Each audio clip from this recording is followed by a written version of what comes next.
इन्होंने मैतेई लोगों को भगाया है, ये एक एथनिक क्लेंजिंग है जो कुकी लोगों ने मैतेई के साथ किया है। हम बर्बाद हो गए, हमारा घर बेघर हो गए, हमारे पास जगह भी नहीं है रहने के लिए। सरकार क्या कर रहे थे जब इन लोगों ने हम पे अटैक किया था, हमारा घर जला दिया था, हम लोगों का पूरा गांव बर्बाद कर दिया था, तब सरकार वाले क्या कर रहे थे? उन लोगों ने आके हमारे गांव में जलाना स्टार्ट किया है, बंदूकें चलाना स्टार्ट किया है, तो हम क्या करेंगे? हम भी तो अपने जान बचा के भाग के आएंगे ना।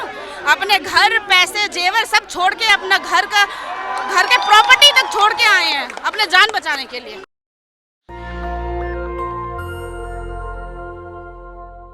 मणिपुर में जो हिंसा हो रही है, लोगों की जानें जा रही हैं, उसके तमाम गवाह मेरे साथ हैं, जिन लोगों ने अपने आंखों से देखा ये हमला कैसे होता है, दंगाई कब आते हैं, मणिपुर जलाने की साजिश रच रहे हैं। साजिश तो डेफिनेटली साजिश है, तभी तो इन लोगों ने चोराचांदपुर डिस्ट्रिक्ट में से जितने भी मैतेई के घर है जानबूझ के इन्होंने जलाया है, जानबूझ के इन्होंने मैतेई लोगों को भगाया है। ये एक एथनिक क्लेंजिंग है जो कुकी लोगों ने मैतेई के साथ किया है। चोराचांदपुर डिस्ट्रिक्ट में कम से कम 7-8 हज़ार मैतेई लोगों का घर जला दिया है, सबको भगा दिया है। ये खुद मैं अपने आंखों से देख कर आई हूँ, मैंने एक्सपीरियंस करके आई। मेरा घर भी जल चुका है, मेरा पूरा गांव भी जल चुका है। आज के दिन में मेरे भाई कहीं और है, मेरे दादा दादी कहीं और है और मैं दिल्ली में हूँ। हम बर्बाद हो गए, हमारा घर बेघर हो गए, हमारे पास जगह भी नहीं है रहने के लिए। कैसे रह रही हैं? मैं यहाँ पे किराए पे रहती हूँ, मेरा यहाँ पे अपना रेंट घर है ना। जो मेरे दादा दादी हैं, हम अपने रिश्तेदार के घर में रख के आए हैं, और मेरे भाई और मेरी मम्मी रेस्क्यू कैंप में है अभी भी। अब सरकार हम लोगों को कितने दिन रेस्क्यू कैंप में रखेंगे? कितने दिन रखेंगे हमें रेस्क्यू कैंप में? कितने दिन खिलाएंगे हमको? 1 महीना होने वाले इस बात को, अभी तक कोई एक्शन नहीं है। कैसे देखते हैं आखिर ये जो दंगा भड़का है, कैसे भड़का, क्यों भड़का? क्योंकि आपने सब कुछ देखा है अपनी आंखों से, हम लोग मीडिया की रिपोर्ट देख रहे हैं। देखो, किस लिए भड़का है वो तो उनको पता होगा जिसने अटैक किया है, ठीक है। उनके अंदर क्या बात है क्या पता।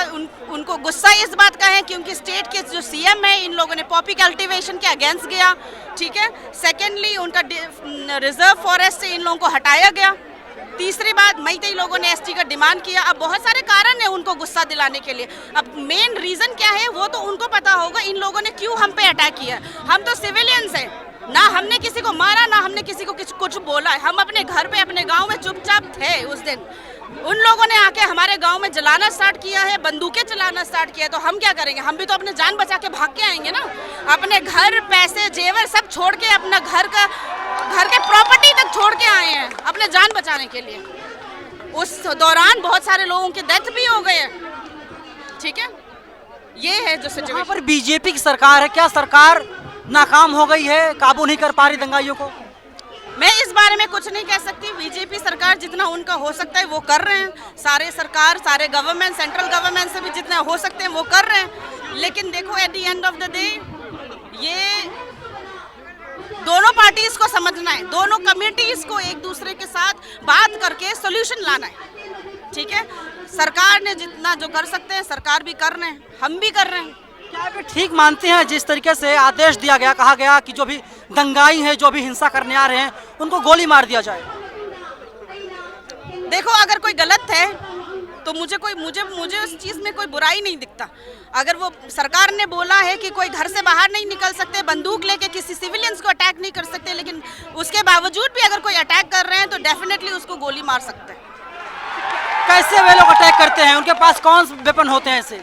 वो तो आप सबने देखा होगा, कितने वीडियोस वायरल हुए हैं ना।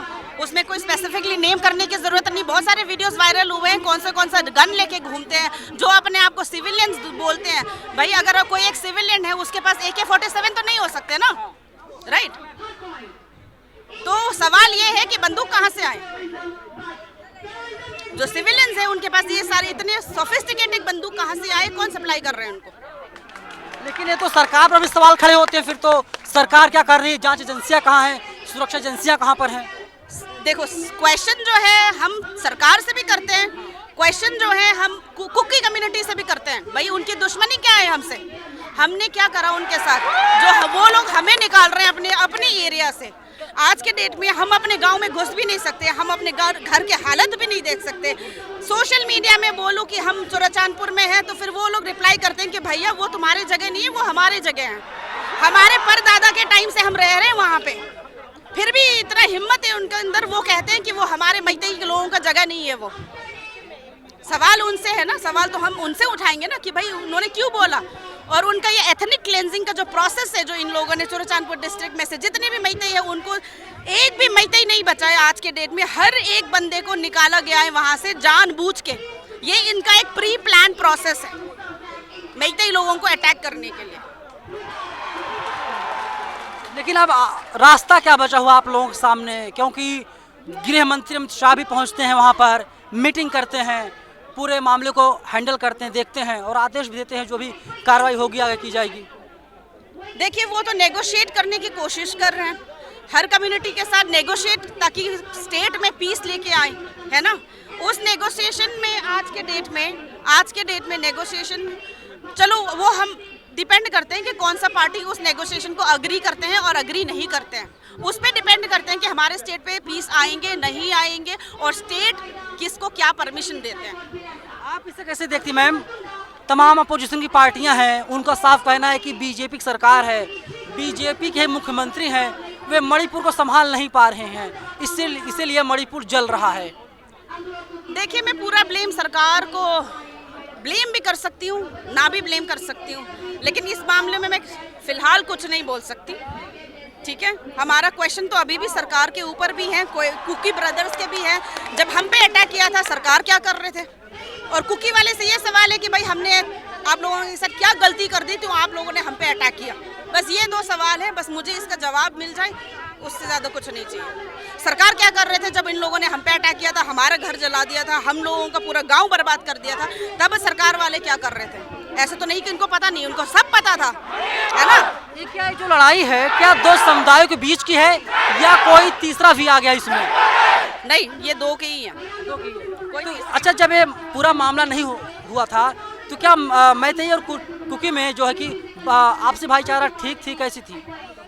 भाईचारा तो थी, लेकिन ये वॉर से पहले भी जो मैतेई कम्युनिटी है जो चुरचांदपुर डिस्ट्रिक्ट में, हम तो माइनॉरिटी की तरह रहते हैं। वहाँ पे अगर हमें दुकान भी खोलना है तो दुकान खोलने के लिए हम लोगों को उनको टैक्स भरना पड़ता है, जेडारे लोगों को, कुकी लोगों को हमें टैक्स देना पड़ता है। ठीक है, हमारा कोई राइट नहीं है वहाँ पे हार्डवेयर दुकान खोलने का, चाहे हमारा पॉपुलेशन वहाँ पे 20% हो 30% हो, लेकिन हमें उनके अंदर दब के रहना पड़ता है। फिर भी हम उनके साथ ऐसे ब्रदर एंड सिस्टर की तरह रहते हैं। आज तक कोई आवाज नहीं उठाई कि हमारे साथ इतना नाइंसाफी क्यों हुआ, हम चुप रह रहे हैं अभी तक। दिल्ली के जंतर मंतर आकर के यहाँ पर पीसफुल आप लोग प्रोटेस्ट कर रहे हैं, क्या संदेश देना चाहते हैं?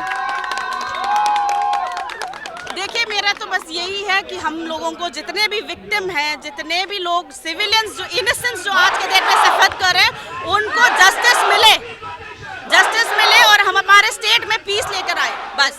और अगर कल को चुरचांदपुर लोग अपने गांव वापस जाते हैं तो सरकार हमें क्या प्रोटेक्शन देंगे कि ये लोग हमें दोबारा अटैक नहीं करेंगे? भरोसा रखिए सरकार पर, गृह मंत्री अमित शाह भी पहुंचे हुए थे वहाँ पे। भरोसा है, इसीलिए इस उम्मीद पे बैठे हैं कि कुछ करेंगे सरकार हमारे लिए।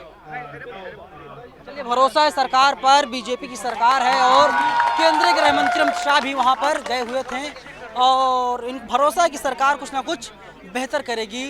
और इसी की उम्मीद में ये लोग बैठे हुए हैं और दिल्ली के जंतर मंतर आकर के बहुत ही शांतिपूर्ण तरीके से विरोध प्रदर्शन दर्ज करवा रहे हैं। अब यही देखना होगा कि मणिपुर में जो घटनाएं हो रही हैं वो घटनाएं कब थमेंगी।